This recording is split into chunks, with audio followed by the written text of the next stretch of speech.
বিশ্বকাপের উত্তাপের মধ্যেই নতুন করে আলোচনায় উঠে এসেছে যুক্তরাষ্ট্রের প্রেসিডেন্ট ডোনাল্ড ট্রাম্প ও ফিফা সভাপতির একটি ফোনালাপ। সম্প্রতি আন্তর্জাতিক ফুটবল সংস্থা ফিফার সভাপতি জিয়ান্নি ইনফান্তিনো স্বীকার করেছেন, বিশ্বকাপ চলাকালে লাল কার্ড সংক্রান্ত বিতর্কের সময় ডোনাল্ড ট্রাম্প তার সঙ্গে ফোনে কথা বলছিলেন। তবে ইনফান্তিনো স্পষ্ট করেছেন, সেই ফোনালাপে কোনো ম্যাচের রেফারিং, লাল কার্ডের সিদ্ধান্ত কিংবা ফিফার স্বাধীন সিদ্ধান্ত গ্রহণে কোনো ধরনের প্রভাব বা হস্তক্ষেপ ছিল না। তিনি বলেন, ফিফা সবসময় নিজেদের নিয়ম ও নীতিমালা অনুযায়ী সিদ্ধান্ত নেয় এবং রেফারিদের সিদ্ধান্ত সম্পূর্ণ স্বাধীন। বিশ্বকাপে কয়েকটি ম্যাচে লাল কার্ডের সিদ্ধান্ত নিয়ে সামাজিক যোগাযোগ মাধ্যম ও ফুটবল অঙ্গনে ব্যাপক আলোচনা তৈরি হয়েছিল।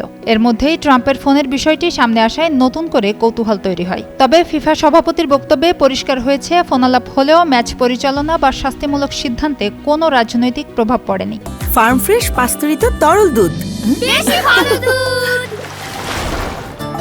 বিশ্বকাপের মতো বড় আসরে স্বচ্ছতা ও নিরপেক্ষতা বজায় রাখতে ফিফা প্রতিশ্রুতিবদ্ধ বলেও পুনর্ব্যক্ত করেন ইনফান্তিনো।